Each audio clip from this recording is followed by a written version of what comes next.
कैलाश राउत, मलकापुर महाराष्ट्र से आई हूँ। कहीं बैठी हूँ तो हाथ उठाइएगा। आप ही हैं? दोनों हाथ हिला दो एक बार। हर हर महादेव। एक बार दोनों हाथ हिलाओ, दोनों हाथ हिला दो एक बार। हर हर महादेव। मीना कैलाश राउत, मलकापुर महाराष्ट्र से आई हूँ। मैं क्या वर्णन करूं गुरुदेव। मैं उज्जैन महाकाल बाबा के दर्शन करने 24 जनवरी 2022 को आई। फिर 26 जनवरी 2022 को मेरे बेटे को हार्ट अटैक आ गया। डॉक्टर ने उससे 2 शॉक दिए। 40 मिनट तक जान नहीं थी। डॉक्टर ने यह तक कह दिया था कि घर ले जाओ। पड़ोसी मेरे बेटे के साथ थे। एक दोस्त ने कहा कुछ तो करो, तो डॉक्टर माँ बाप यहाँ नहीं है, उसको 1 साल का छोटा सा बच्चा है, आप कुछ तो करो जिससे इसमें प्राण आ जाए। डॉक्टर ने मना कर दिया, उसे घर लेकर जाओ। जब मैं उज्जैन से मेरे बेटे के पास गई तब डॉक्टर ने बताया कि कोई इसके अंतर्गत क्या हुआ पता नहीं। भगवान शिव की कृपा, उदारता, दया। ये बहन श्री शिवाय नमस्तुभ्यं का जाप करती हुई, शंकर का स्मरण करती हुई जब डॉक्टर के पास पहुंची है तो उस लड़के के प्राण वापस आ चुके थे जो 40 मिनट पहले मर चुका था, जो मर चुका था। बैठो बहन। हर हर महादेव। बैठ जाइए। शिव कृपा। एक पत्र और है।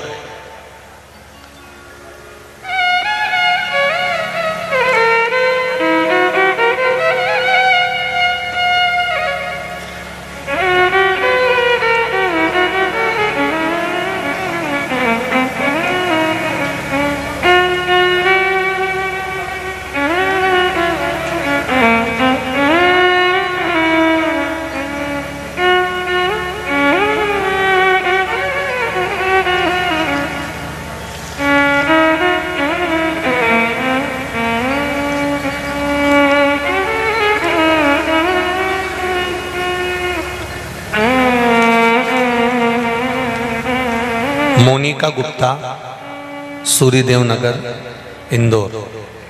230C सूर्यदेव नगर, इंदौर। कहीं बैठी हो तो हाथ हिलाइएगा। आप ही।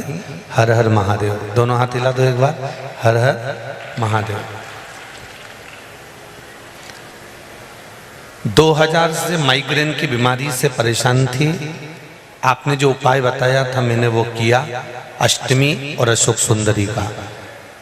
बाबा की कृपा से 6 महीने हो गए, एक भी गोली नहीं खाना पड़ रही है और मैं ठीक हूँ, आराम है बाबा की कृपा। मेरे बेटे को ऐसी एलर्जी हो गई थी, छींकते छींकते नाक में से ब्लड आने लगता था। उसे रोज 1 लोटा जल चढ़ाने का मैंने कहा और उसने 1 लोटा जल चढ़ाना प्रारंभ करा, पानी का आचमन करना प्रारंभ करा। तब बाबा की कृपा से अब उसकी एलर्जी भी पूर्ण तरह से समाप्त हो गई है। मेरी सहेली की मम्मी को ब्रेस्ट कैंसर डॉक्टर ने बता दिया था। रिपोर्ट में भी 3rd स्टेज का कैंसर आया। डॉक्टर ने ऑपरेशन का बोला और ऑपरेशन के लिए ओटी में भी ले गए।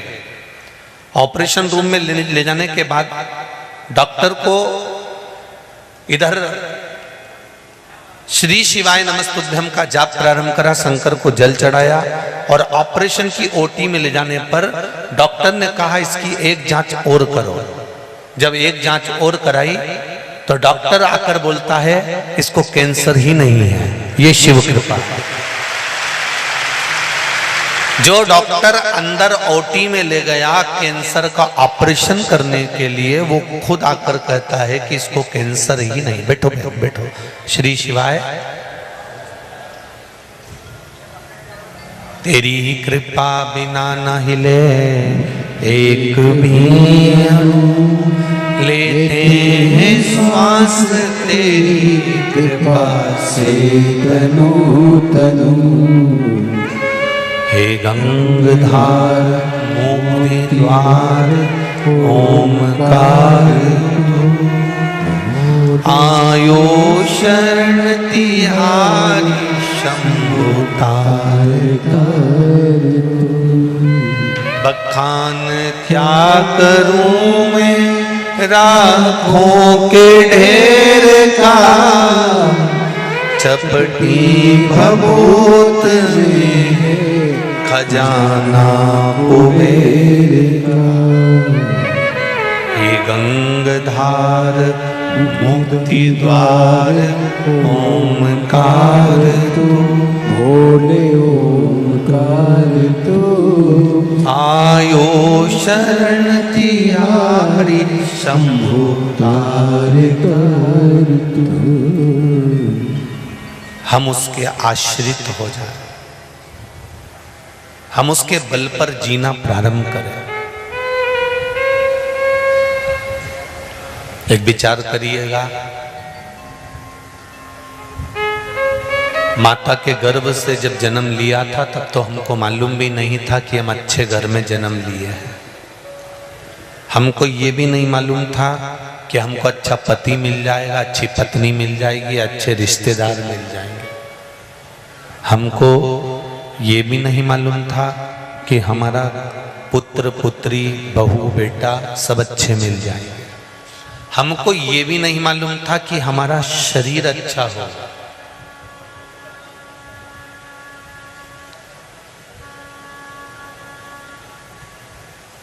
जो लिया इसी संसार से लिया और वापिस गए तो इसी संसार में वापिस छोड़कर चले गए।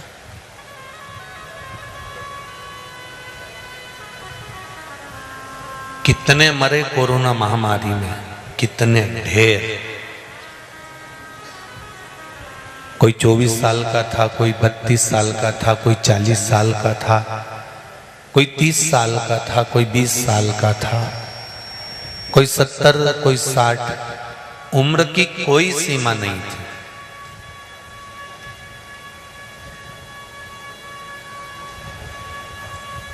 पर कभी विचार करना कि कितना विचित्र संसार मेरे भोलेनाथ ने बनाया है। स्वयं पार्वती जी ने भी भगवान शंकर से कहा है, प्रभु जब किसी के प्राण छूटेंगे उसकी पत्नी हृदय रखकर रोएगी, उसका पुत्र और पुत्री वो भी रोएंगे। तो ये लीला समाप्त करो ना, लोगों को मरना बंद ही करवा दो, सबको अमर ही बना दो। इनको बिलखता हुआ देखकर, इनको रोता हुआ देखकर आपको अच्छा लगता है? शंकर भगवान कहते हैं, पार्वती मैंने जब संसार बनाया, भगवान विष्णु को प्रकट करा, विष्णु ने ब्रह्मा जी को प्रकट करा, ब्रह्मा जी से संसार की रचना करवाई, तब मैंने संपूर्ण संसार को जब बनाया, तब मैंने जब मनुष्य का निर्माण करा, मानव के निर्माण के समय पर मैंने एक उसके कलेजे में, उसके चित्त में, उसकी वृत्ति में, उसके मन में एक चीज उतार दी कि मरने वाला व्यक्ति सब कुछ छोड़कर चले जाएगा।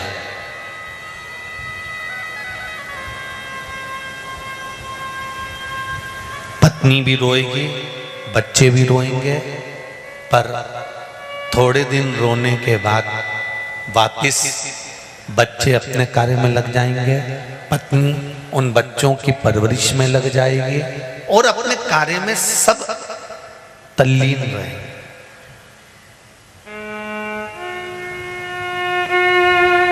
इसीलिए भारत भूमि के संत हमेशा कहते आए हैं, तेरा तेरा दिन याद करे क्यों रे नर सुमिरन, क्यों रे करे 13 दिन से ज्यादा कोई याद नहीं करता, ज्यादा से ज्यादा 1 महीने की धूप छोड़ेंगे तब तक याद करेंगे।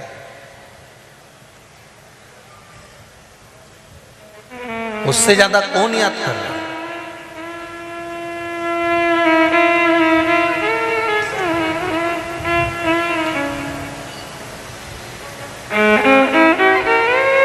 ये दुनिया के लोग कहते कहते मर जाते हैं कि मैं मर जाऊंगा तो सब कुछ खत्म हो जाएगा।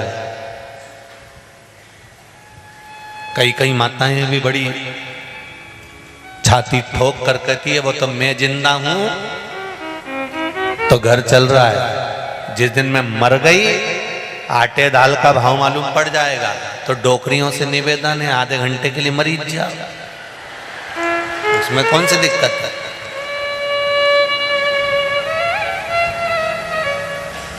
ये हमारे भीतर की आसक्ति है। तुम्हें लगता है कि तुम दुकान नहीं चलाओगे तो दुकान नहीं चलेगी, तुम काम नहीं करोगे तो काम नहीं होगा, तुम आगे बढ़कर ये कार्य नहीं करोगे तो कार्य नहीं होगा।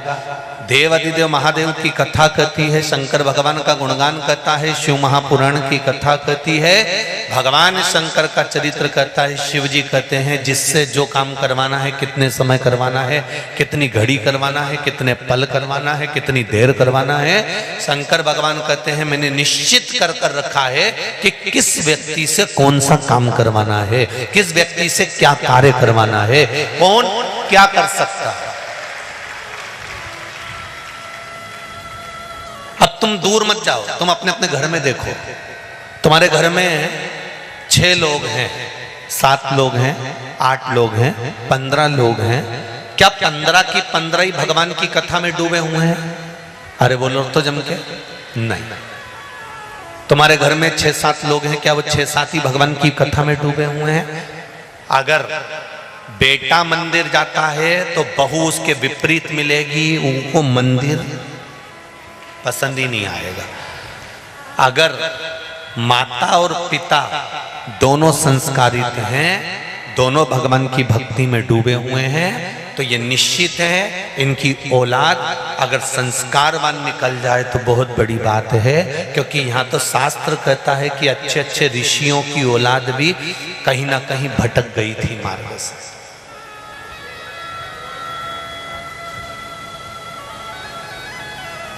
बहुत कठिन है।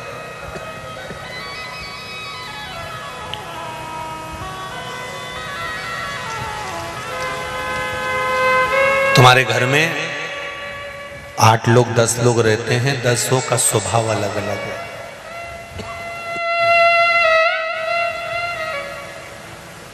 दसों का स्वभाव अलग। कोई भगवान का भजन करने वाला है तो कोई, उसे कोई मतलब नहीं, वो अपनी मस्ती में जीता है।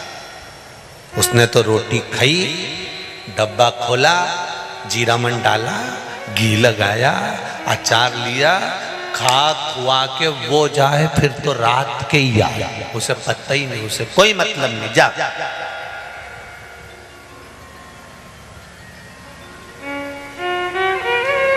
और तुम्हारे ही घर में एक ऐसी रहती है या ऐसा रहता है, उसे सबसे मतलब होता है, काकी जी कहाँ गई, काका जी कहाँ गया, बुआ जी कहाँ गई, उनके लड़के ने क्या करा, उनकी लड़की ने क्या करा। मायके से लेकर ससुराल तक, ससुराल से लेकर मायके तक सबकी स्टोरी अपने को तो बाद में मालूम पड़ेगी, पहले इसको मालूम पड़ जाती है। ये सबके भीतर रहना चाहते हैं, उसको सब ज्ञात होना चाहिए।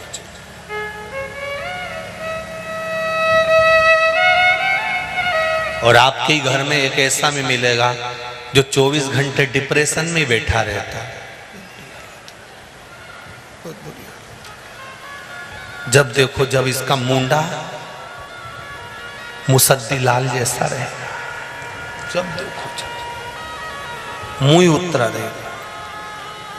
और तुम्हारे ही घर में एक ऐसा रहेगा जो 24 घंटे मुस्कुराते है, उसको कोई मर भी गया नहीं तो उसको ठिठोली सूझे। हाँ, कोई कुर्सी से गिर गया नहीं और उसको तो लग गई पर इसको ठिठोली सूझे।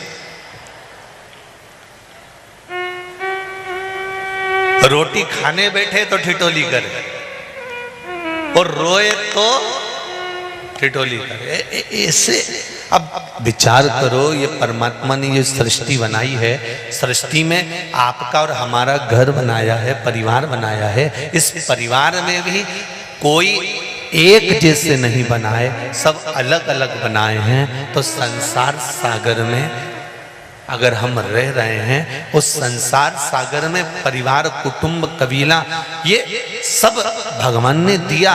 पर देने के बाद मेरा परमात्मा कहता है कि एक ना एक दिन इसको सब छोड़ देना है और मेरी शरणागति की ओर आना है, जिसको कहते अंतिम यात्रा।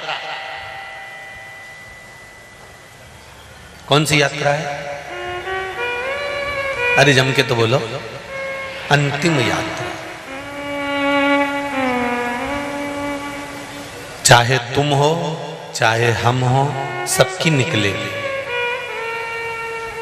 ऐसा कोई बचने वाला नहीं है जिसकी नहीं निकले। पर शिव महापुराण की कथा कहती है, वो अंतिम यात्रा पर जाने से पहले, अंतिम यात्रा पर पहुंचने से पहले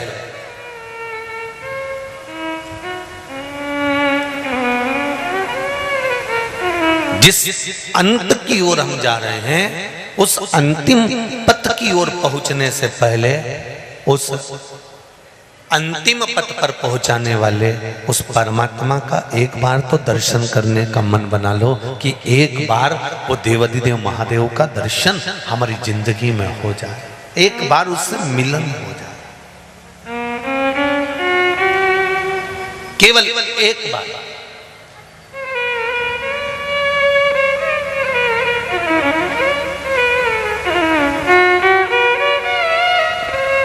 टायर,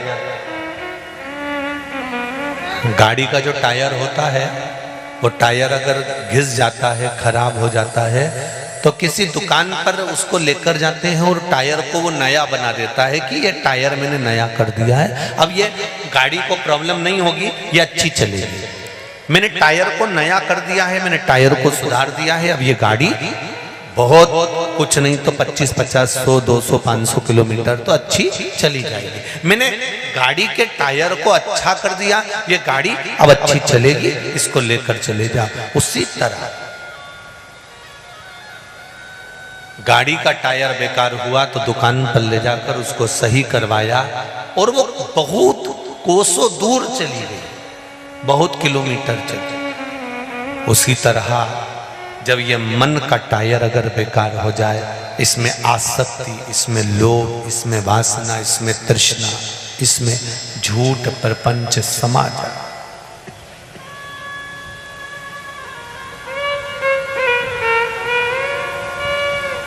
आसक्ति, लोभ, तृष्णा, वासना, कुटुंब, ये सब हमारे भीतर अगर समा जाए तो इस मन रूपी टायर को भी शिव महापुराण के पंडाल में ले जाकर बिठा दो तो ये टायर भी नया बनने का प्रयास कर लो, ये भी ठीक हो जाए।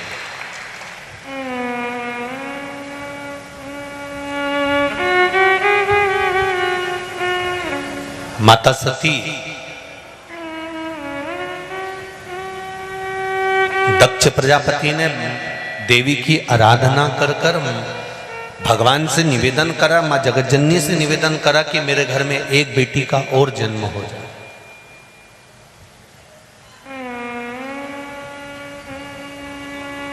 कितना अंतर है, बेटा जन्म लेता है तो ढोल नगाड़े बजते हैं, बेटा जन्म लेता है तो आतिशबाजी होती है, बेटा जन्म लेता है तो माताएं जब हॉस्पिटल से आती है ना तो डोलची हिलाती हिलाती आती है, मेरी बहू को छोरा हुआ, मेरी बहू को छोरा हुआ। और अगर छोरी हो जाती है तो ना डोलची हिलती है ना मुंडा हिलता है, बेटी हो गई।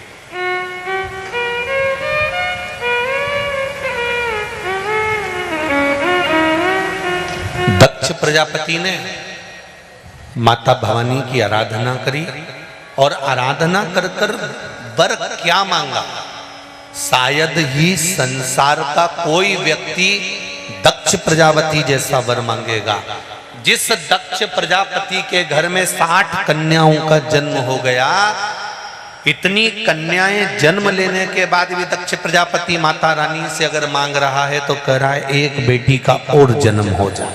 जिसके घर में 4 बेटी हो जाती है, 2 बेटी हो जाती है, 5 बेटी हो जाती है, 3 बेटी हो जाती है, जिनके घर में 2 बेटी का जन्म हो जाता है, वो ना जाने कितने कितने देवी देवताओं को धोख लगाते फिरते हैं कि छोरा हो जाए, छोरा हो जाए, छोरा हो जाए।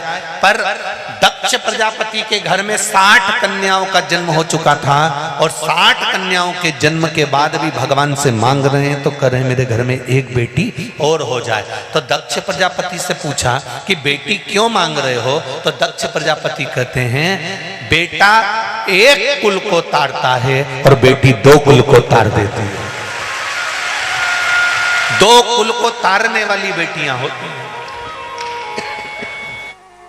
वो 2 कुल को तार देती।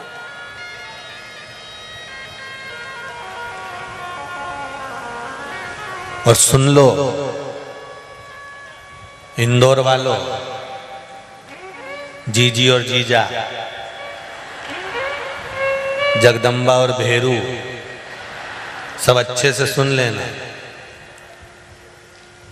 बेटा एक बार अपने माँ बाप को दुखी देख सकता है, पर बेटी कभी जिंदगी में अपने माँ बाप को दुखी नहीं देख सकती।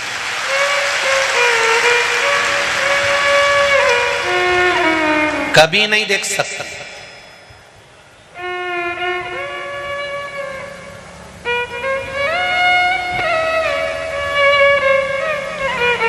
और मेरा बेटियों से हमेशा निवेदन रहा है, तुम्हारे माँ बाप ने तुम्हें पालने में, बड़ा करने में, तुम्हारी परवरिश में कोई कमी नहीं छोड़ी। तुमने कहा पापा जीन्स पहनूंगी, पहन लेगा। पापा टी शर्ट पहनूंगी, पहन लेगा। पापा इस कॉलेज में पढ़ूंगी, पढ़ बेटा। माँ बाप ने अपनी बेटी की परवरिश में कोई कमी नहीं छोड़ी। एक बार बेटे को पढ़ने में माँ बाप रोक देते हैं, बेटे को भेजने में रोक देते हैं, पर बेटी को पढ़ाने में, बढ़ाने में माँ बाप कभी नहीं रोकते। तो मेरा बेटियों से हमेशा निवेदन रहा है, जब तुम्हारे माँ बाप ने तुम्हारे लिए सारे रास्ते खोल कर रख दिए थे, तो गरुड़ पुराण कहती है कि 94 नरक एक पिता को भोगना पड़ते हैं। कब? जब उसके घर में बेटी का जन्म होता है और वो बेटी का कन्यादान नहीं कर पाता, तो बाप को 94 तरह का नरक भोगना पड़ता है।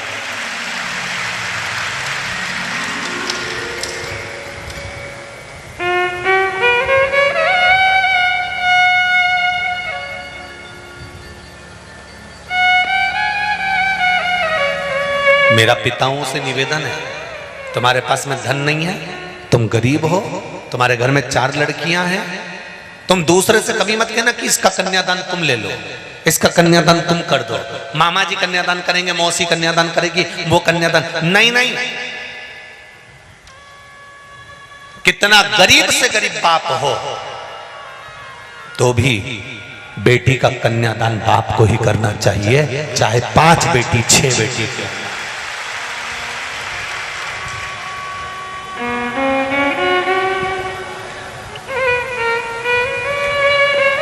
घर में अगर बेटी का जन्म हो जाता है और बेटी का जन्म होने के बाद अगर बेटी का कन्यादान माँ बाप नहीं कर पाते तो उनको नरक भोगना पड़ता है।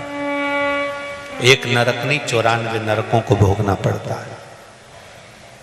इसलिए बेटियों को चाहिए तुम्हारी पढ़ाई करो, खूब पढ़ो, दोस्ती रखो, मना नहीं है, पर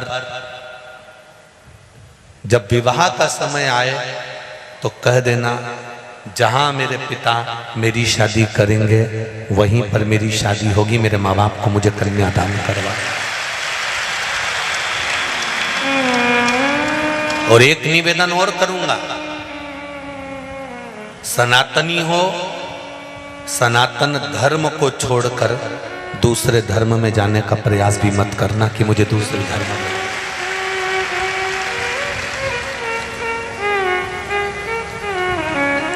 तुम में से कोई व्यक्ति ऐसा है जिसको झूठन खाने का पसंद आती हो? झूठन किसी को पसंद नहीं आता।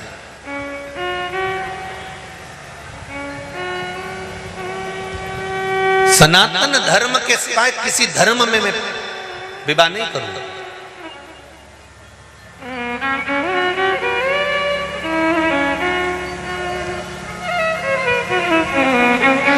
सनातन धर्म को छोड़कर मैं किसी दूसरे धर्म में नहीं जाऊंगा।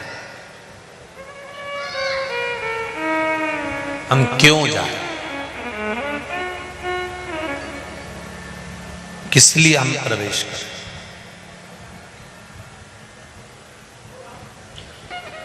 एक बेटा तुम्हारे घर में जन्म लेता है और एक बेटी तुम्हारे घर में जन्म लेती है। बेटा के जन्म के बाद बाप तरक्की करे कि नहीं करे वो पता नहीं है, पर यह निश्चित है बेटी के जन्म के बाद बाप की तरक्की निश्चित है कि होगी।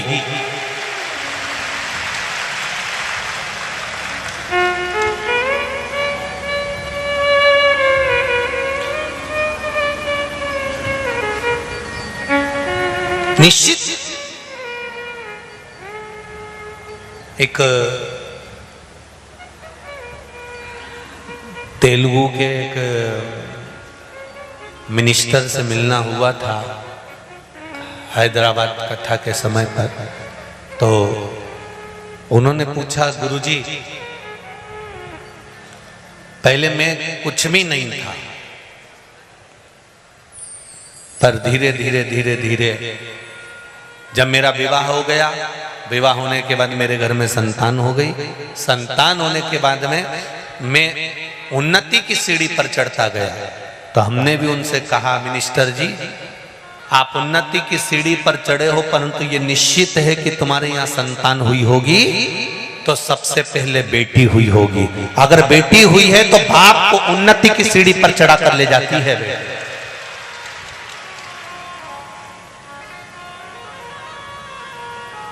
घर में बेटी का जन्म साधारण नहीं माना गया है। बेटी का जन्म, भले बेटी जन्म लेती है तो लोगों का मुंह उतर जाता है कि बेटी हो गई, पर आज के समय में ये बेटों का वो कहते हैं ना,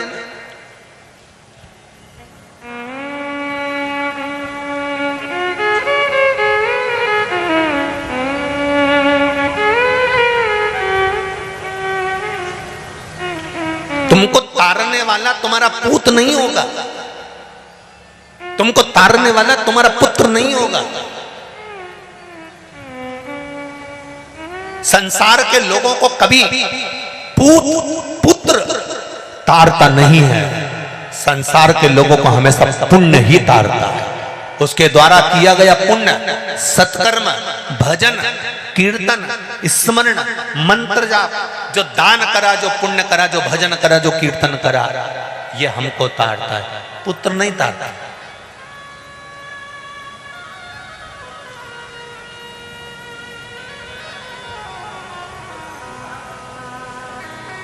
फिर भी आसक्ति इतनी भरी है, महाराज छोरा, महाराज छोरा, महाराज छोरा, महाराज छोरा। और जब प्राण छूटे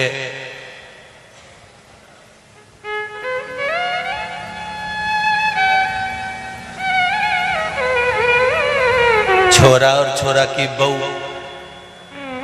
दोनों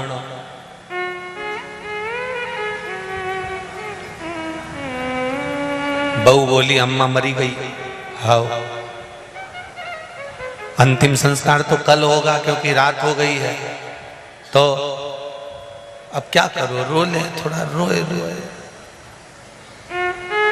छोरा ने तुरंत अपने दोस्तों को फोन लगाया, थारी भाभी का ब्लड प्रेशर और शुगर ऊंचा नीचा हो जाएगा, अम्मा मरी गई है, तो आए तो नाथुराम के यहाँ का 2 समोसा और पोया लिया, वो खा लेगा। और छोरा रोता रोता, सारा गांव का लोग आ गया सवेरे सवेरे, और छोरा रोता रोता आगे गया, अम्मा से गले मिल के रो रिया था। अम्मा तो मर गई थी, इन्हें धीरे से अपनी जगदम्बा के कोनी मार के कर निपट लिया। और जब धीरे से रोती रोती अल्लाती अल्लाती अंदर गई, समोसा और पोया खा के फिर ही गई बेटी। ठीक है,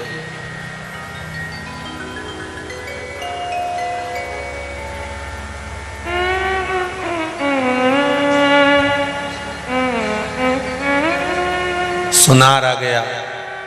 सुनार ने कहा, अम्मा जी के पाँव में बेड़ी डली थी चांदी की, तो सुनार ने उसको काटी, निकाल के दी। गला में चेन पड़ी थी, वे भी निकाल के दी। पल्लू से कान दबे हुए थे, इसलिए देख नहीं पाई, तो बहू चिल्लाती चिल्लाती, कान तो देख लो।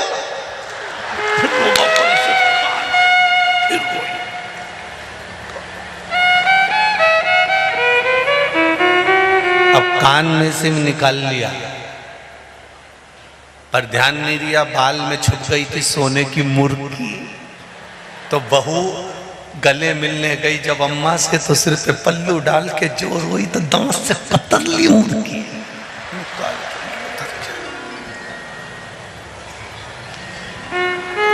अब रोती रोती बोली, ले जा ले जा। और ये हंसने की बात नहीं है, तुम्हारी और हमारी कथा है। यही कि यही हाल होना है, और अंतिम समय में प्राण छोड़ के चले जाना है। इतना बड़ा कंडा गाय का गोबर का सूखा हुआ, गैस पे जलाएंगे, दिया में धरेंगे, पूरा घर का लोग तो खीर पूड़ी खाएगा और अपने घी शक्कर छोड़ जाएंगे। कितना बड़ा कंडा, इतना, इससे बड़ा कंडा भी नहीं लगाएंगे, इतने बड़े कंजूस हैं।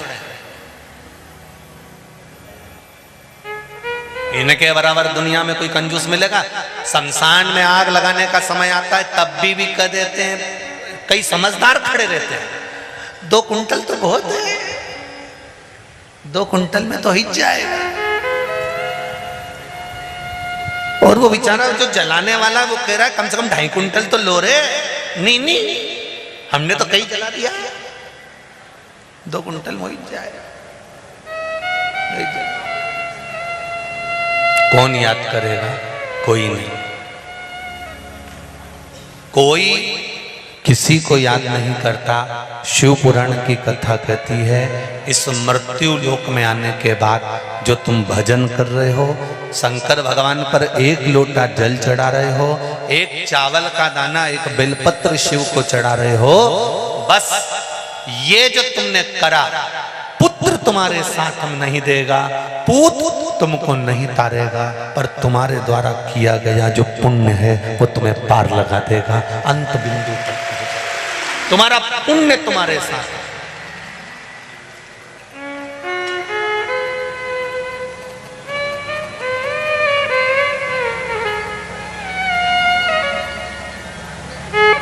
जब जिंदगी के मोड़ पर जब तकलीफ आती है, कोई साथ नहीं देता, साथ देने वाला केवल एक ही होता है, वो है देव अधिदेव महा। जब जीवन में दुख आया, तकलीफ आई, कष्ट आया, बीमारी आई, रोग आया, तकलीफें जब इकट्ठी हो गई, तब तुम कहीं सारी दुनिया में होकर आ गए, तब अंत बिंदु में उसके पास जाना वो निभाएगा। सती मैया का जन्म हो, दक्ष प्रजापति ने माता जी से मांगा कि मेरे घर में एक बेटी का और जन्म हो जाए, अगर बेटी हो गई तो अच्छा होगा। तो माँ खिलखिलाकर हंसकर बोली, रे दक्ष प्रजापति, इतनी बेटियां, 60 कन्या के जन्म के बाद तो लोग लड़का मांगते हैं, छोरा मांगते हैं, और तू बेटी मांग रहा है। दक्ष प्रजापति कहता है, बेटा नहीं चाहिए, मुझे बेटी दे दो। क्यों? बेटी बाप के दुख को जानती है, बेटी बाप के दुख को जानती है।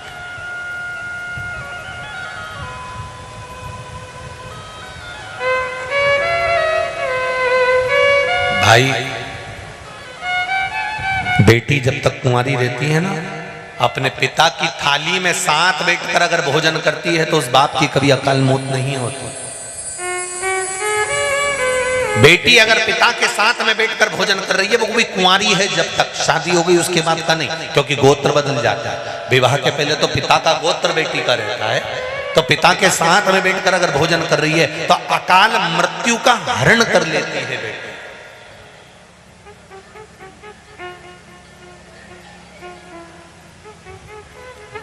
एक बार स्वामी विवेकानंद जी वैष्णो देवी की सीढ़ियां चढ़ रहे थे। एक किसान अपनी बेटी को कंधे पर बिठाकर वैष्णो देवी की सीढ़ियां चढ़ रहा था। स्वामी विवेकानंद जी ने उस किसान के पास में जाकर कहा, बाबा जी, बेटी आपके कंधे पर बैठी है, आप सीढ़ियां चढ़ रहे हो, हाँप रहे हो,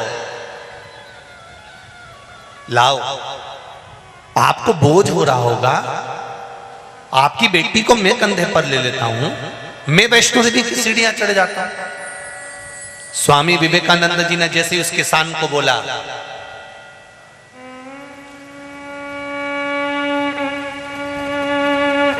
तो किसान ने स्वामी विवेकानंद जी को उत्तर दिया, सुनो स्वामी जी, बेटी बाप के कंधे पर बोझ कभी नहीं होती। जो बेटी बाप के कंधे पर बोझ होती है, फिर वो ना तो बाप होता है ना वो बेटी होती है। बेटी बाप के कंधे के बोझ को हल्का कर दे, वो बेटी होती है।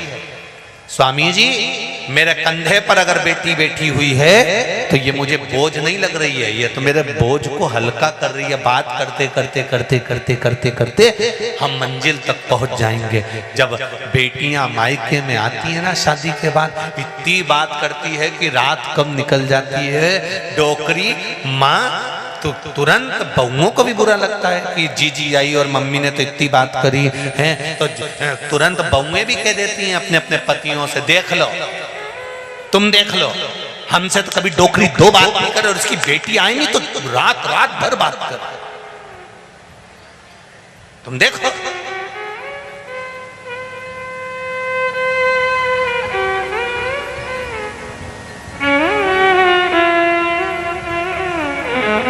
कितनी उमंगता होती है बेटी के जीवन। सती मैया मां अम्बे ने कहा कि मैं स्वयं तुम्हारे घर में बेटी बनकर जन्म लूंगी, और मां स्वयं बेटी बनकर जन्म ले ली।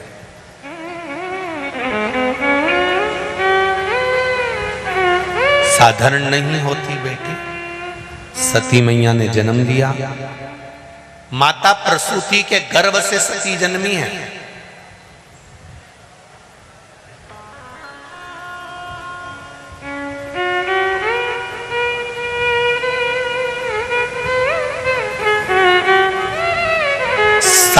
कन्याओं का जन्म होने के बाद में 61वें नंबर पर माता सती का जन्म हुआ है, और प्रसूति माता ने प्रत्येक कन्या को संस्कारवान पैदा करा। इसलिए आज भी हॉस्पिटल में जहां पर बच्चे का जन्म होता है, उस दरवाजे पर उस कक्ष के ऊपर लिखा होता है प्रसूति कक्ष। कौन सा कक्ष? जम के बोलो जरा, प्रसूति कक्ष। उस कमरे के बाहर लिखा होता है ये प्रसूति कक्ष है।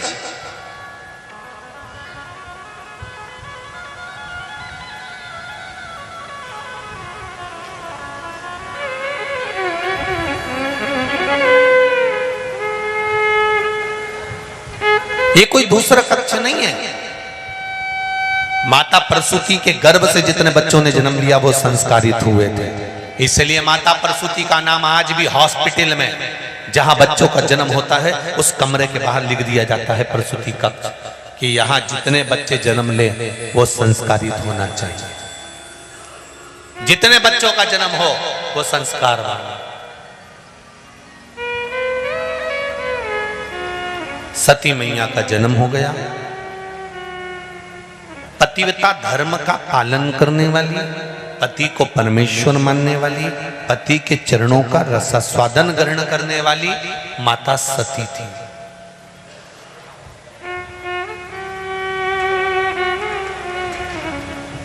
भारत की भूमि पर जन्म लेने वाली एक एक बेटी, एक एक बहन, एक एक माता अपने सातित्व की रक्षा करना जानती है, अपने सातित्व की।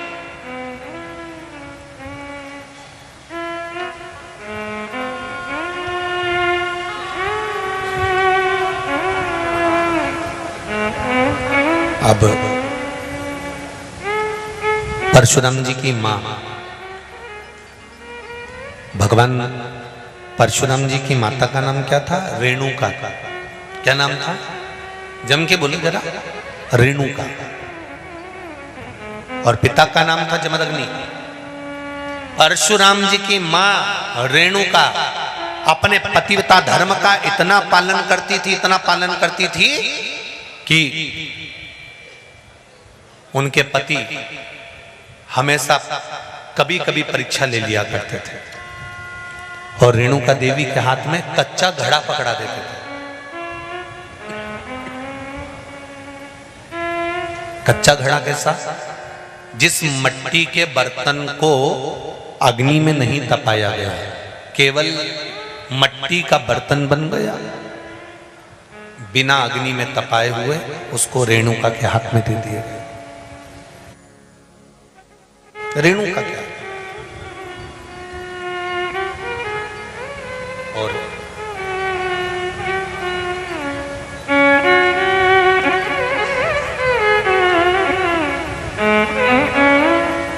परशुराम जी की माता रेणुका देवी को हाथ में कच्चा घड़ा दिया गया और कच्चा घड़ा देकर कहा, जाओ पानी भर कर लिया।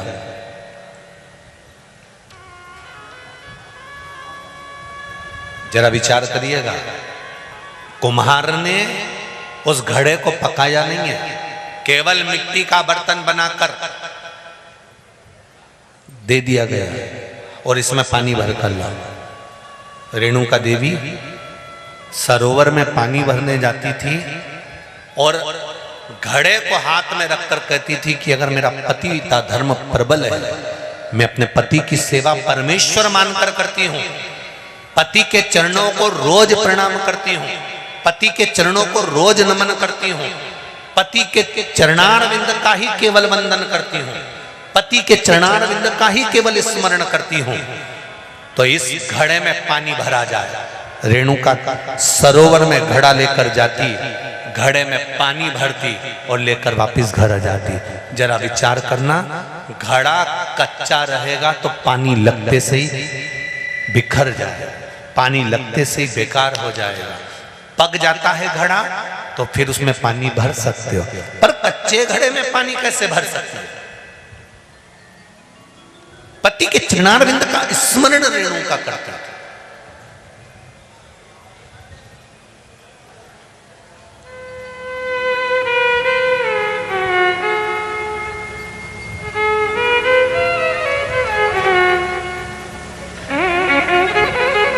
पहले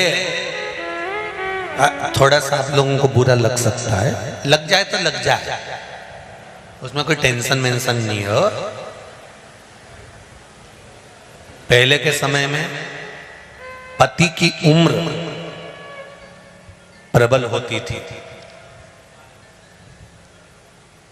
स्त्री पति के कंधे पर शमशान जाती थी और प्रत्येक यहां पर भी जितनी माताएं बैठी हैं ना, इनके दिल की भाव कहना चाहूंगा, ऐसी कोई सुहागन नारी ऐसी नहीं होगी जिसके मन में यह भाव नहीं होगा कि वो भगवान से प्रार्थना नहीं करती होगी कि हे भगवान भोलेनाथ, जब मेरे प्राण छूटे तो मेरे पति के कंधे पर, मेरे पुत्रों के कंधे पर मैं शमशान जाऊं।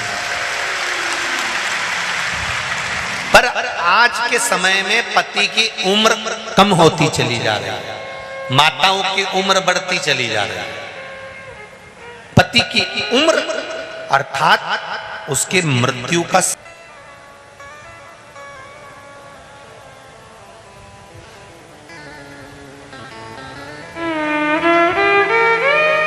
जहां भी बैठकर कथा सुन,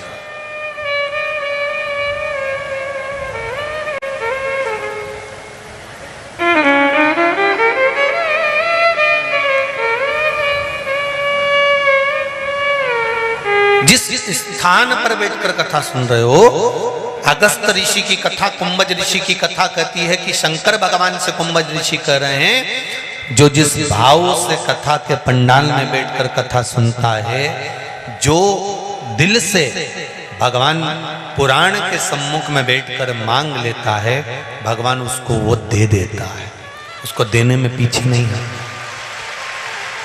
और दिया। शंकर भगवान ने क्या मांगा था? शिव जी ने मांगा था कि मैं जब कथा सुनकर जाऊं तो मुझे राम का दर्शन हो जाए। हुआ कि नहीं हुआ? जब कथा सुनकर जा रहे थे तो राम जी का दर्शन हो जाता है, भगवान शंकर भगवान को, शिव जी को। शंकर भगवान ने पूछा कि मैंने तो मांगा था कि राम जी का दर्शन हो जाए। कुंभज ऋषि से पूछा, ये सती ने क्या मांगा? तो कुंभज ऋषि बोले, मैं बोल नहीं सकता, पर जो मांगा वो मुझसे मिलेगा जरूर। फिर भी सती मैया ने क्या मांगा था?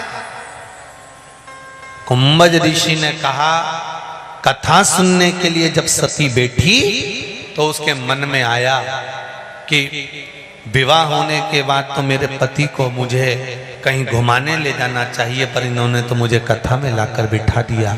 उससे अच्छा है ये मेरा शरीर ही जलकर भस्म हो जाए तो ठीक है। शंकर भगवान से कुंभज बाबा कहते हैं, तुम्हें राम का दर्शन होगा क्योंकि तुमने राम का दर्शन मांगा था। इसने मांगा था कि शरीर जलकर भस्म हो जाए, तो सती का शरीर जलकर भस्म होगा। मेरा माताओं से हमेशा निवेदन रहा है, शिव महापुराण की कथा में जब भी बैठो, कुछ भगवान शंकर से अपने लिए मांगो। ये नहीं कि इसका बुरा कर दो, कि इसका बेकार कर दो, नहीं, अपने लिए मांगो। एक पत्र आया है, देखिए।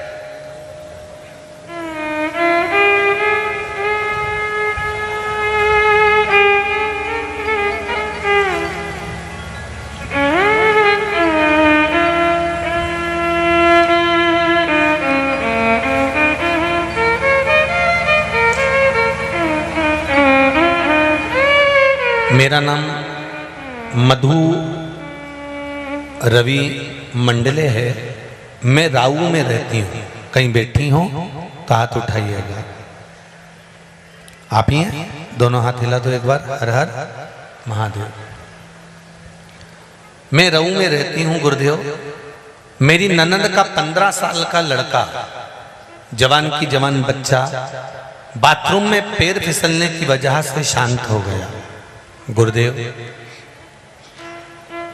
आपने जो 21 मार्च को बिलपत्र के पेड़ के नीचे ब्राह्मण को भोजन कराकर खीर खिलाना और खीर ब्राह्मण की झूठी मांगकर खा जाना, उससे गर्भ ठेर जाता है, ये बताया था।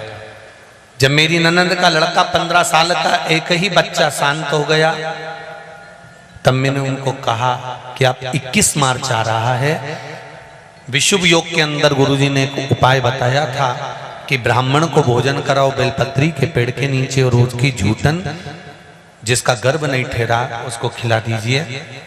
गुरुदेव, बाबा की कृपा से उसी महीने उनका गर्भ धारण हो गया, और बाबा की कृपा से, ये कृपा शिव की हुई जिससे उनका गर्भ ठहर गया।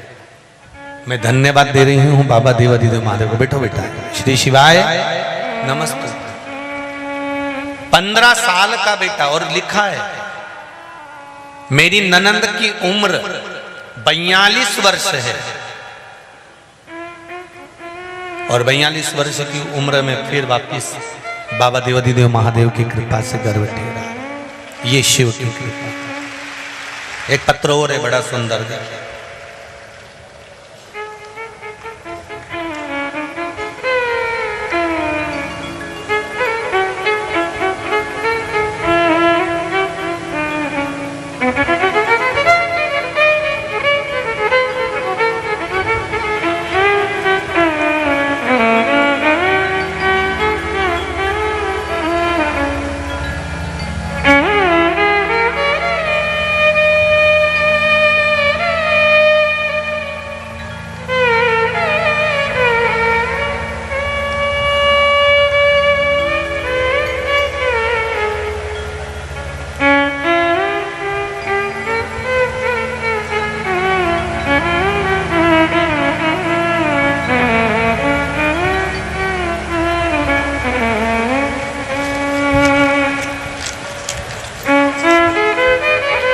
सरोज चौहान 10/2 आस्था पैलेस नोबल स्कूल के पास इंदौर। कहीं बैठी हो तो हाथ जरूर, आप ही हैं, हाथ हिला तो एक बार। हर हर महादेव। गुरुदेव चरणों को वंदन। मेरी काकी को कैंसर हो गया था, डॉक्टर ने कह दिया था कि आखिरी स्टेज है। गुरुदेव, उनकी बेटी उन्हें उज्जैन ले गई थी तो मुझे भी ले गई थी।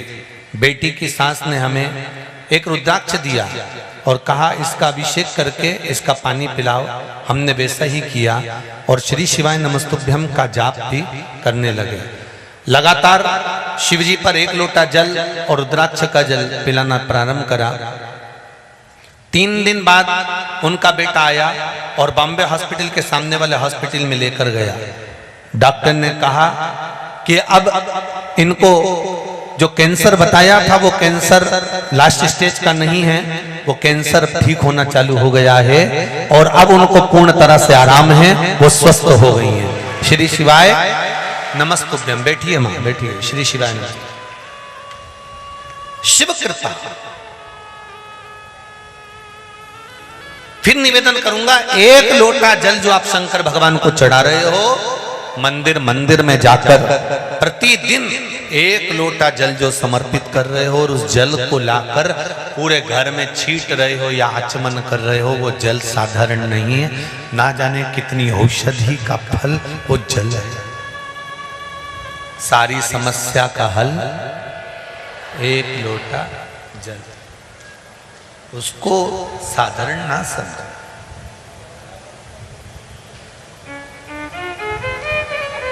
भजन साधारण नहीं है।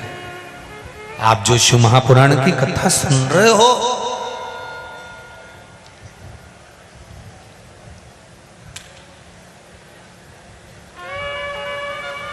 एक पत्र जीतू भैया पटवारी जी के लिए भी आया है।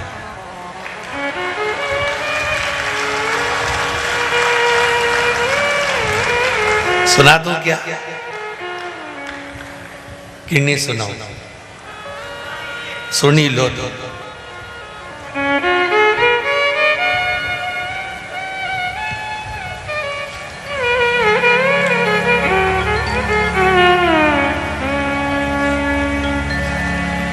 श्री शिवाय नमस्तुभ्यम। नाम तो लिखती रही जी। गुरुदेव जीतू भैया पटवारी जब खड़े होते हैं तो कार्यकर्ता हमको अच्छे से बिठा देते हैं, और जीतू भैया पटवारी जब खड़े नहीं होते हैं तो कार्यकर्ता भी हमको जो ब्लॉक खाली होता है ना उसमें भी नहीं बैठने देते। तो हमारा जीतू भैया पटवारी जी से निवेदन है कि हमारे क्षेत्र के जीतू भैया हमेशा खड़े रहें तो कम से कम हमको बैठने के लिए जगह अच्छे से मिला देते हैं। वाह भैया जीतू भैया, कुछ तो है, दम तो है।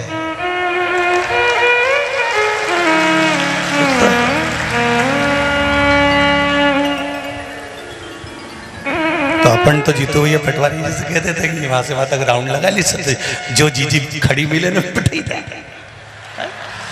शंभो, प्रेम है आप लोगों का, स्नेह है, आनंद है। शिव पुराण कर रहे हैं, भगवान शंकर की कथा कर रहे हैं, शिव महापुराण वर्णन कर रहे हैं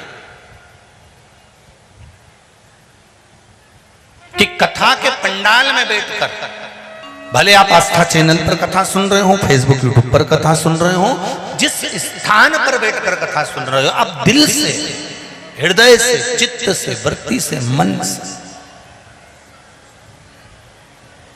जो कह रहे शिव उसको स्वीकार करता है। यहां पर बैठने के बाद आपके मन में कुछ गलत विचार नहीं आना चाहिए। यहाँ तो एक ही विचार रहना चाहिए कि भोला सब दुख काटो, शिव शंकर जपते माला, भोला सब दुख काटो मारा। सती मैया ने मनी मन मांग लिया था कि मेरा शरीर जलकर भस्म हो जाए, वही हुआ। परीक्षा ली, झूठ बोली, शंकर भगवान तब साधना में लीन हुए और सती मैया को पत्र नहीं गया तो सती मैया यज्ञ में गई और जलकर भस्म हुई। अब देखिए जरा, सती मैया ने एक गलती बहुत बड़ी कर दी कि यज्ञ के कुंड में कूद कर उन्होंने प्राणों को त्यागा। शिव महापुराण की कथा कहती है, कहीं यज्ञ हो रहा है, अनुष्ठान हो रहा है, भजन हो रहा है, कीर्तन हो रहा है, स्मरण हो रहा है, कहीं शिव महापुराण कथा, कहीं भागवत कथा, कहीं राम कथा, कहीं प्रवचन चल रहे हैं, कहीं अच्छा काम हो रहा है, कोई बड़े से बड़ा अच्छा कार्य अपने नगर में, अपने शहर में, अपने मोहल्ले में, अपने क्षेत्र में हो रहा है, तो शिव महापुराण की कथा कहती है उस कार्य में बढ़ चढ़कर हिस्सा लेना चाहिए, अच्छे कार्य में आगे बढ़कर कार्य करना चाहिए। पर सती मैया ने जो गलती करी वो गलती कभी मत करना। सती मैया चलते हुए यज्ञ में कूद गई, अपने प्राणों को त्याग दिया। शंकर भगवान को बड़ा दुख हुआ। शिवजी ने कहा, सती तूने बहुत बड़ी गलती करी है, तू यज्ञ की अग्नि में कूद कर प्राणों को त्यागी है, इसलिए सती तेरा एक जन्म कोयल का होएगा। काय का जन्म लेगी तू? कोयल का। कोयल का जन्म लेने के बाद जब 2 आषाढ़ पड़ेंगे, उस आषाढ़ में तू मेरी आराधना करेगी। 2 आषाढ़ मतलब 2 अधिक मास जब पढ़ते हैं, आषाढ़ 2 होता है, तब उसको कोकिला व्रत कहते हैं।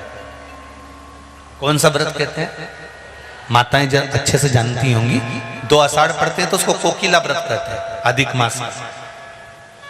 उस 2 आषाढ़ में जब तू मेरा भजन करेगी, मेरा कीर्तन करेगी, मेरा स्मरण करेगी, मेरा मंत्र जाप करेगी, और उस मंत्र जाप के अनुसार फिर इस कोयल की योनि से छूटने के बाद मनुष्य की योनि में फिर प्राप्त होगी, तब जाकर कोयल की योनि से छूटकर पार्वती के रूप में जन्म ली थी माता सती। सती के होने के बाद फिर कोयल बनी, कोयल के बाद पार्वती बनी।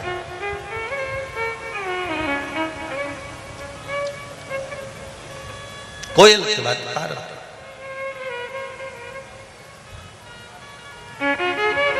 जैसे श्रावण महीने का अधिक मास, श्रावण महीने का शिवरात्रि आती है, तो आज अपन लोग सब अपने अपने घरों में बैठकर अभिषेक करेंगे। घरों में बैठकर क्यों अभिषेक करेंगे? कहा गुरुजी मंदिर में हम पार्थिव शिवलिंग बनाए या यहाँ बैठकर बनाए, तो क्या नहीं बना सकते? नहीं, घर पर बैठकर अभिषेक इसलिए करो क्योंकि शिवरात्रि श्रावण महीने की है। इस दिन माता लक्ष्मी 33 कोटि देवी देवताओं के साथ जहां पार्थिव शिवलिंग का निर्माण होता है, उस स्थान पर कुबेर का भंडार भरने के लिए तत्पर खड़ी रहती है, इसलिए घर पर करो।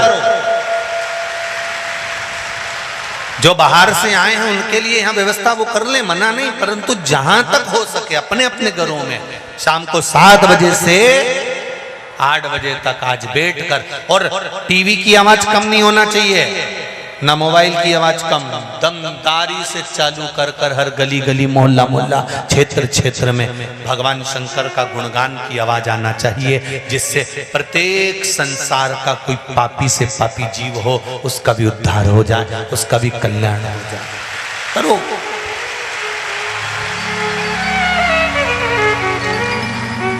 शिव आराधना, भगवान शिव की भक्ति को धारण करो। धतूरे थोड़े से कम मिल रहे हैं, इंदौर में धतूरा मिल नहीं पा रहा है, पर प्रयास करो मिलेगा। धतूरा नहीं मिला तो भोलानाथ तो मिल ही जाएगा, ये निश्चित है। शिव कृपा हो। शंकर भगवान की कथा कर रही है। सती मैया अपने शरीर को यज्ञ की वेदी में, यज्ञ के कुंड में भस्म कर देती हैं, और सती मैया कोयल का जन्म पाती है। हमसे बन सके अच्छा काम करो, बन सके सत्कर्म हो रहा हो, कोई अच्छा कार्य हो रहा हो, कोई दान पुण्य हो रहा हो, कोई कीर्तन भजन हो रहा हो, कोई भागवत रामायण गीता हो रही हो, शिव महापुराण की कथा हो रही हो, कोई अच्छा कार्य हो और तुम्हें मौका मिले अच्छा कार्य करने के लिए, तो उसमें बढ़ चढ़कर हिस्सा लेकर उस कार्य को सफल बनाओ। ये नहीं कि उसमें अड़चन उत्पन्न करें। हमें उसमें अड़चन उत्पन्न नहीं करना। माता सती ने करी थी तो कोयल का जन्म हुआ था।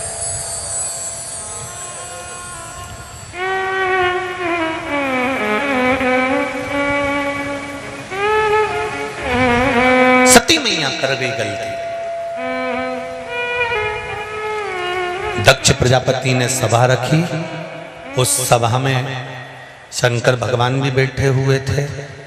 जब दक्ष प्रजापति आए, शिव जी को श्राप दे दिया कि तुमने मेरा आदर नहीं करा, तुम शमशान में निवास करोगे। शंकर भगवान तो शंकर भगवान है, भोले हैं, खुश।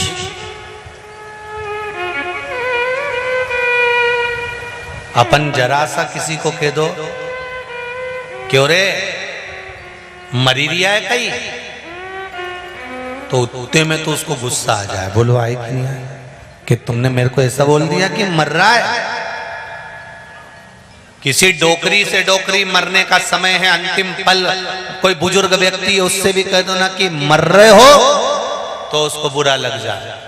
पर शंकर भगवान के ससुर दक्ष प्रजापति खुद कह रहे हैं, शिव मैं तुम्हें श्राप देता हूं कि तुम शमशान में निवास करोगे। शमशान में निवास करोगे मतलब शिव तुम मेरे लिए तो गए।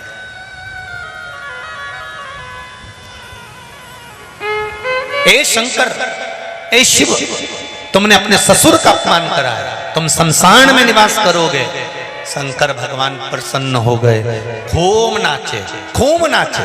भगवान विष्णु ने पूछा, प्रभु तुम्हें श्राप लगा है, तुम शमशान में निवास करोगे और तुम नाच रहे हो? शंकर भगवान बोले, मेरे ससुर जैसा दुनिया में कोई ससुर नहीं होगा। मेरा कितना भला सोचा है, मुझे स्थान दिया तो शमशान में दिया। मेरे ससुर ने मेरे लिए कितना अच्छा सोचा कि प्लाट भी दिलाया तो शमशान में दिलाया, जहां कोई कब्जा ही नहीं करेगा।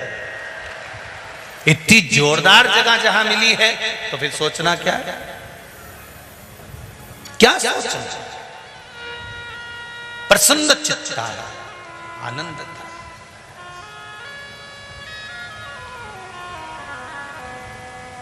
दक्ष प्रजापति ने कहा, शंकर मैंने तुम्हें श्राप दिया, तुम्हारे मन में ग्लानि उत्पन्न नहीं हुई, तुम्हारे मन में खेद उत्पन्न नहीं होगा? बाबा भोलेनाथ जी कहते हैं, तुमने जो श्राप दिया ये भी मेरे ही कहने पे दिया है। संसार का एक पत्ता भी अगर हिलता है तो शिव कहते हैं मेरे इशारे से हिलता है। अगर कोई रोग हो गया, बीमारी हो गई है, तकलीफ हो गई है, कोई कष्ट हो गया है, शिव जी कहते हैं वो तेरे कर्म के कारण हुआ है, पर उस कर्म को काट सकता हूं। तो मेरा अगर तू भजन कर रहा है, स्मरण कर रहा है, कहीं ना कहीं तू मुझे याद कर रहा है, तो ये निश्चित है कि तेरा दुख कटेगा जरूर।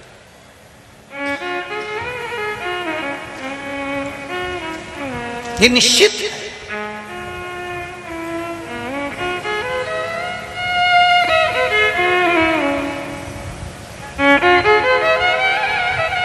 आपका घर का जो द्वार होता है, घर का जो दरवाजा होता है,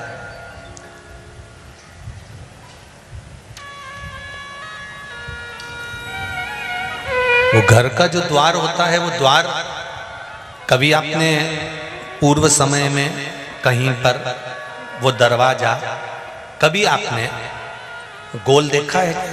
ऐसा राउंड वाला नहीं देखा ना। पुराने समय में छोटे से छोटा दरवाजा बनता था पर चौकोर बनता था। कैसा दरवाजा बनता था? चौकोर। जो दरवाजे की चौखट होती थी वो हमेशा चौकोर रही है। उसको गोलाकार में शिवलिंग की आकृति जैसा उसको नहीं काटा जाता।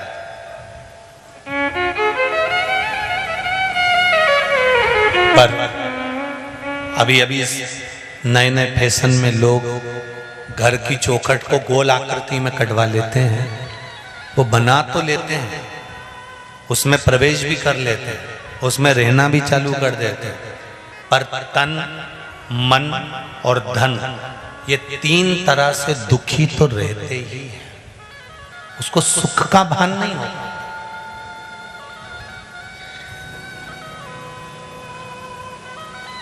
चौखट का नियम है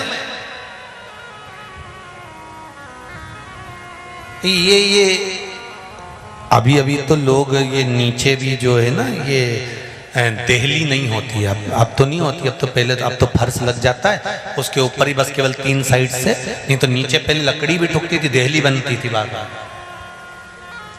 देहली बनाते थे, घर के दरवाजे पर देहली क्यों बनाई जाती थी कि जब हम गया जी में अपने पूर्वजों को छोड़कर जाते थे, पितृपक्ष में अपने पूर्वजों को हम गया जी छोड़कर जाते थे, अपने दरवाजे से पूर्वजों को ले जाकर देहली के बाहर कर देते थे, तो वो देहली के अंदर प्रवेश नहीं करते थे, इसलिए देहली बनाई जाती थी। आज के जमाने में तुम कितना भी पितरों के लिए कितना भी कर दो, पंडित जी जब भी पत्रिका देखेंगे एक बात जरूर बोलेंगे, पितृ दोष है। तुम कहोगे हमने तो उज्जैन में ये करा दिया, हमने तो गया जी करिया, हमने तो ब्राह्मण का भोजन कराया, हमने तो पिंडदान करा, हमने तो तर्पण करा, हम तो हर अमावस्या पर ब्राह्मण के बच्चे को दूध पिला देते हैं, हम हर अमावस्या पर यह कर देते हैं, हम पितरों के लिए इतना करते हैं, इसके बाद भी हमारा पितृदोष समाप्त क्यों नहीं होता? क्यों? उसका कारण है क्योंकि पहले के समय में जो चौखट होती थी उसमें नीचे देहली होती थी, देहली से बाहर जाते थे और पिंड छोड़ देते थे तो फिर वो प्रवेश नहीं करते थे। अब दरवाजे पर देहली नहीं है, जमीन एकदम फ्लैट चौखट बनी है पर देहली गायब है। पुराने मकान देखें किसी ने? अरे बोलो तो जम के जरा देखें, उसमें भी देहली का भाव।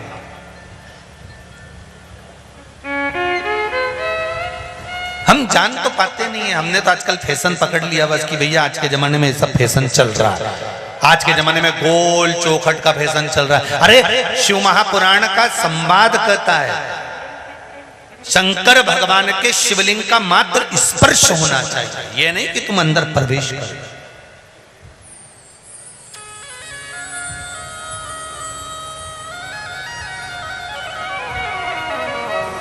महाराज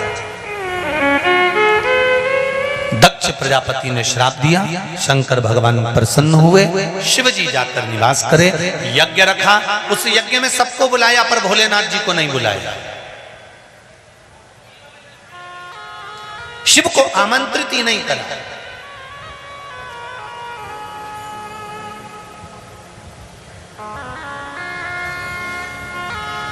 और जहां शिव नहीं वहां कुछ अकाल मृत्यु वो मरे जो काम करे चंडाल का, काल उसका क्या बिगाड़े जो भक्त हो महा।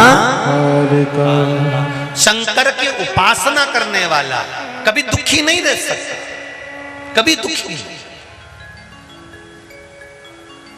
एक गौतम बाबा और मां अहिल्या की कथा आपने सुनी होगी कि गौतम ऋषि की धर्म पत्नी माता अहिल्या को गौतम ऋषि ने श्राप दे दिया था।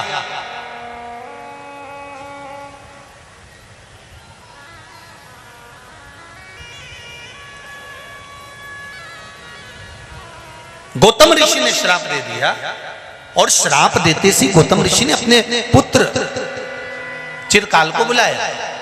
चिरकाल को बुलाकर कहा, चिरकाल एक काम करो, तुम अपनी माता का सिर काट दो। चिरकाल ने कहा माता का सिर?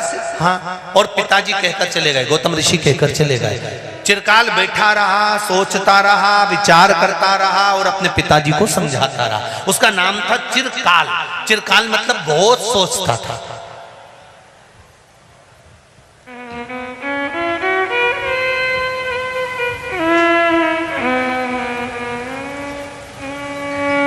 जब चिरकाल पिता गौतम ऋषि को समझाते हैं कि पिताजी इसमें माता की कोई गलती नहीं है, कोई गलती नहीं।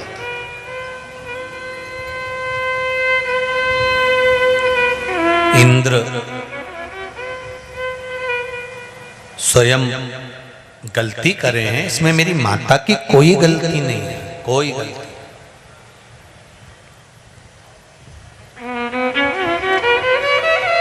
माने नहीं गौतम ऋषि, श्राप दे दिया, तुम यहीं पर इसी कुटिया के बाहर बैठी रहो।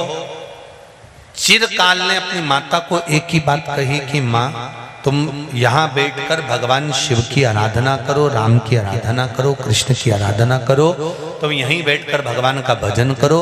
शिव आराधना में अहिल्या गौतम ऋषि की धर्म पत्नी ऐसी डूब गई, मट्टी का ढेला पड़ गया, शरीर पत्थर जैसा हो गया, शरीर पत्थर जैसा हुआ। राम जी का आगमन हुआ, राम जी के चरण का छूना हुआ और अहिल्या तर गई। अहिल्या की आंख में जल भर गए।